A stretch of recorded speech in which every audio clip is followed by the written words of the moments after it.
Hey you. So you sent over a whole load of info on this. Forgegate Protocol, the divine opening of TNT TCG. Yeah, sounds pretty grand, doesn't it? It does. Well, think of this as your fast track. We're going to break down exactly how a game of Tools Titans, the trading card game, actually starts. We're cutting through the noise, basically, getting to the core of that initial setup. Based on what you said, yeah. We're digging into that very first stage. And it seems like it's more than just, shuffle and draw. It looks like they've really thought about making it strategic right away. And tied into the story, too. Looks that way. Yeah. The source is the Tools Titans Podcast, Episode 6, focusing on this Forgegate Protocol. Right. So our mission today, pull out the really important bits of the setup, make it super clear. And figure out the why. Why these rules? Why this way? Exactly. Okay, maybe let's start with some context. How do other big TCGs kick things off? How does this TNT compare? Good idea. Think about Pokemon, for example. You shuffle, draw 7 cards, set aside your prize cards. Yeah. But the crucial bit is you need a basic Pokemon in that first hand. Yeah, I remember that. What if you don't get one? Then you mulligan, show your hand, shuffle it back in, draw again. But here's the twist. Every time you have to do that, your opponent gets to draw an extra card. Oh, interesting. So it helps you avoid a totally dead start, but gives the other player a little something. Exactly. Yeah. It's a balance. Stops pure bad luck from ruining the game immediately. But there's a small cost. Okay, so that's Pokemon. What about Yu-Gi-Oh? That always felt faster. It is, yeah. Much more streamlined. Shuffle your deck, 40 to 60 cards, draw 5. That's it. No specific card needed. No mulligan. Nope. No standard mulligan anyway. Only if a card effect lets you redraw. It's all about getting cards into play fast. Very different feel. And Magic. They've tweaked their mulligan rules over the years, haven't they? They have. The current one is the London Mulligan. Draw 7. Right. And you can choose any number of those cards, put them on the bottom of your deck, Right. and draw that many new cards, -1. Ah, so you get to fix your hand, but it costs you a card in hand size. Precisely. It's another way to balance improving your start against resource disadvantage. Okay, so we've got Pokemon's check and balance, Yu-Gi-Oh! Speed, Magic's optional adjustment. Where does Tools and Titans land? Well, that's what's cool. It seems like TNT's borrowing ideas, but mixing them into its own thing. A unique blend. Yeah. This starting procedure they call the Forgegate final format. It's got several steps. All right, let's get into the weeds then. Walk us through the TNT start step by step. Okay, step 1, shuffle your deck, 50 cards. Standard enough. Yep. But then, straight away, something different. Before drawing anything, you declare your Titan. Declare it. Yeah, you choose one Titan for your deck, and you reveal it and place it face up, right in the middle in the Titan zone. Whoa, okay. So your main powerhouse is visible from turn 0. Exactly. And it's not drawn from your deck. It starts in play. That's a huge thing. Yeah, that immediately tells your opponent a lot about your strategy. Right. No hiding your central piece. Okay, so Titan's out. Then comes the Divine Draw charge token search. Divine Draw. Sounds important. It's interesting. You reveal the top 7 cards of your deck. Just reveal them. Yeah, flip them over. If there's a charge token card in there. And charge tokens are like the energy resource? Correct. Yeah. They fuel your plays later. So if you see one in those 7 revealed cards, you can show it, take it, Take it. and put it directly into your charge pool. That's like your mana pool, basically. Ah, okay. So you might start with some energy right away. Potentially. Then, crucially, you shuffle all 7 of those cards back into your deck. Shuffle them back. Even the charge token you took? No, sorry, just the 7 revealed cards go back in. Yeah. The charge token, if you found one and chose to take it, stays in your pool. Got it. So reveal 7, maybe get a charge, shuffle the 7 back. Exactly. Thematically, it's like the Titan getting its first spark of power from the weave. Okay, cool. Narrative touch. What's after the Divine Draw? Then you draw your actual opening hand. 7 cards. 7 cards. Okay, pretty standard hand size. Yep. But the setup isn't over yet. There's another TNT twist. Knew it. What is it? The initial zone setup. From those 7 cards in your hand, you have to place one tool card onto the board into one of the 5 zones, Z1 to Z5. Place it directly, not play it. Just place it. And you also place one task card into a task zone, usually Z2 or Z4. Also from your hand. Also from your hand. These 2 placements are really big. They start building your weave, the connections between your cards on the board. So you're making board presence choices before turn 1 even starts. Absolutely. It defines your initial tactical setup. Wow. Okay. But what if? Well, What if you don't have a tool or a task? Or maybe you just don't want to place one? Good question. That's where another balancing mechanic comes in. If you can't, or choose not to, place both a tool and a task, Yeah? you draw an extra card. So your hand goes up to 8. Okay, helps if you have a clunky hand. Right, but your opponent also draws an extra card before their first turn. Ugh, the balance again. Like the Pokemon Mulligan bonus. Sort of, yeah. It keeps things fair. Prevents a totally stalled start for you, but doesn't give you free advantage. Clever. Okay, anything else? There was something about a starter schematic variant. Yeah, this is an optional thing. More for experienced players, it seems. How does it work? If your deck uses special starter schematic tasks, think of them as simple, quick tasks. Okay. You can choose one from outside your deck and place it face up alongside the normal task you placed from your hand. So an extra task on board from the very start. If you're using that variant, yeah. It lets players set up specific early game combos or synergies faster. Adds another layer for advanced play. Got it. Okay, so that's the whole sequence. Why set it up this way? What's the thinking? Let's break down the why. The Titan being out immediately. That anchors your whole strategy. Your deck's identity is clear from the jump. Makes sense. It's the Titan game, after all, Yeah. and the divine draw. That search for a charge. It adds a bit of early resource consistency. Not guaranteed, but a chance. And it ties into that theme, the Titan's awakening spark from the weave. It's flavorful and functional. It gives you a shot at energy without just handing it to you. Precisely. Then the 7-card hand. That's pretty standard TCG stuff. Good balance of options. Enough cards to make those initial placements you mentioned. Exactly. Which leads to the zone setup placing that first tool and task. Yeah, that feels really different. That's all about early player agency. Yeah. You're not just holding cards, you're immediately shaping the battlefield, your weave, making tactical choices. Before turn 1, that's key. Big time. Then the fallback, the +1 draw if you can't place. The safety net. Right. Prevents those awful non-games where you just can't do anything. But making the opponent draw 2 keeps it fair. Yeah, avoids one player getting stuck while the other potentially snowballs. And the starter schematics, The optional bit. that just encourages deeper deck-building early synergy plays for those who want to push the envelope. Okay.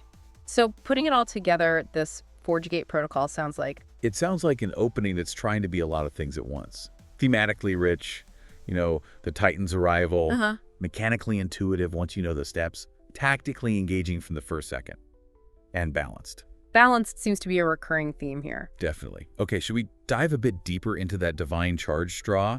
It's like a core piece. Yeah, let's do that. The outline mentions specific rule language. Right. The opening protocol, they call it. Right. After Titan placement, before the hand draw, reveal top 7. See a charge token. You can reveal one, add it to your pool. Then shuffle the 7 back.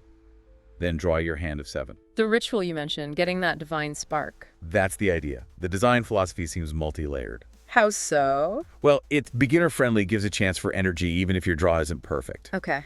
It's strategic. Yeah. Makes you actually want to put charge tokens in your deck. They're not just dead draws later, maybe. Good point. They have an early game function beyond just being played. Narratively, it fits the Forging Awakening theme. It's balanced because it's not guaranteed. It's just a chance. Right. One shot at it. One shot. And it's expandable. That it can maybe introduce cards later that interact with this moment.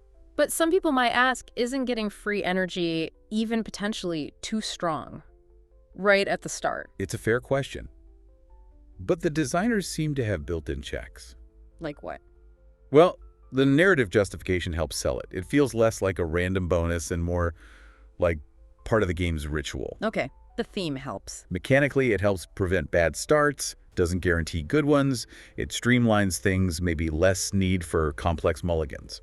Yeah, it replaces that whole decision paralysis of the London Mulligan, perhaps. Could be. Abuse potential seems low.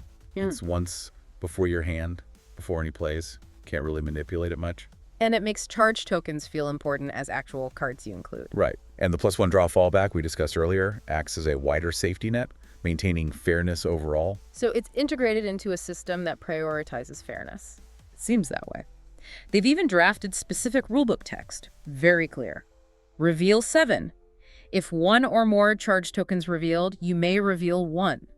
Emphasizing the may. Optional. Optional? Add it to your charged pool, shuffle the 7 revealed cards back, then draw your opening hand of 7 cards. And they stress it's once per game, pre-hand draw. And simpler text for player aids, too. Yeah, like on a playmat insert. 1, reveal 7. 2, optional. Add 1 revealed charge token to pool. 3, shuffle 7 back. 4, draw 7 cards. Boom. Clean. And for tournaments. Yeah. Strict enforcement. Oh, yeah. Competitive guidelines say consistent application, judges verify the reveal, no funny business. Effect is optional, but only one chance during setup. Fairness is paramount. Now, what about those optional variants you mentioned earlier for fine-tuning? Right. 2 interesting ones. First, you can only do the divine charge draw if your opening hand of 7 doesn't already have any cards that give you charge. Ah, so it's purely a safety net then. Only triggers if you draw 0 natural energy. Exactly. Prevents potentially getting too much charge right at the start if you drew well and hit the divine draw. Makes sense. And the other variant. Simpler. Just once per game.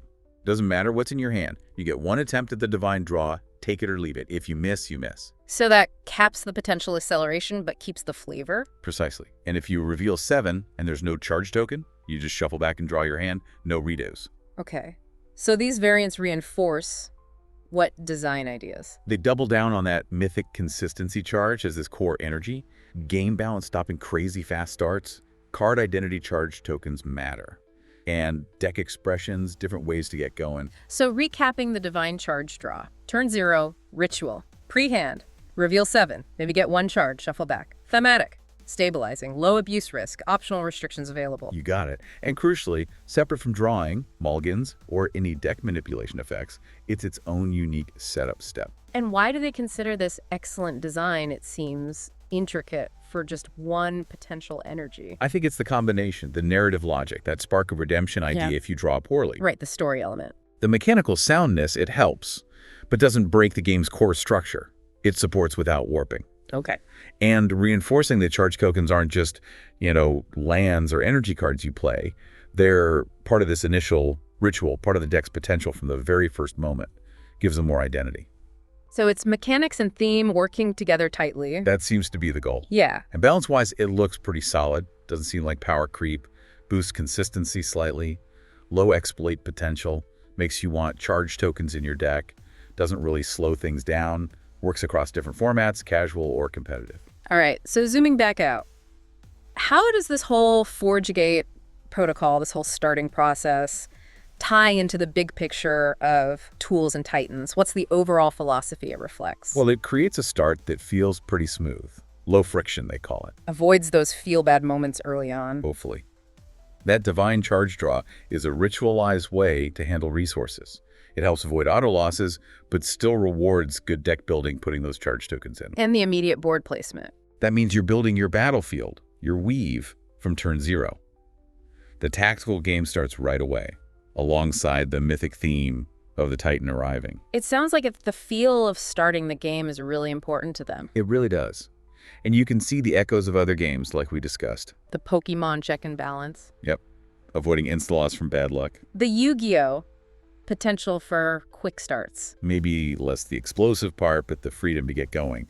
But it's all filtered through TNT's own systems. The charge, the tasks, the zones. It's their own unique recipe using familiar ingredients. A good way to put it. If you compare TNT point by point, opening draw, 7 cards, plus that potential divine charge pre-step. Right. Mulligan system. Replaced by that +1 draw fallback, essentially. No complex mulligan rule. Hand validity, no strict requirement like Pokemon's basic. Just need cards for the initial placement, ideally. Resource system. Charge tokens as actual cards integrated into the divine draw. Very different from lands or energy attachments. Zones, core strategy involved from the very first placements. Win conditions, card types, game identity. They all seem designed to create something distinct within the TCG space. It really does sound like they've carved out their own niche. Absolutely. And this opening setup, the Forgegate Protocol, is fundamental to establishing that identity right from the start. It's not just how to start, it's this is what TNT is. Okay. So, the big takeaway here for everyone listening. Starting a Tools and Titans game isn't just procedure, it's narrative. Yeah, it's telling that first part of the story. Your Titan wakes up, gathers that initial spark, and steps onto the battlefield, ready to go. And the system seems built to be balanced, thematic, and potentially modular. They could likely add things onto this framework later without breaking it. Seems robust. Okay, so we've gone deep into the setup. What's a final thought we can leave people with? Something to chew on. Well, knowing all this, how does this very specific start influence how you build a deck? Yeah. Does that immediate Titan presence make you choose certain Titans over others? Does the chance of getting that early divine charge make you pack more cards that benefit from early energy? Or maybe cards that help you find those charge tokens for the reveal. Possibly. How does this turn 0 board setup change the whole rhythm compared to games where you just draw and pass or play one land? Yeah, how does it change the value of certain cards or strategies right from the beginning? Exactly. Thinking about your deck construction through the lens of this specific starting ritual. That could be really interesting. How does that initial divine spark influence everything that follows? Definitely something to ponder. Fantastic stuff. Well, you, our listener, thanks for sticking with us through this deep dive into the Forgegate Protocol of Tools Titans TCG. Yeah, thanks for tuning in. Until next time.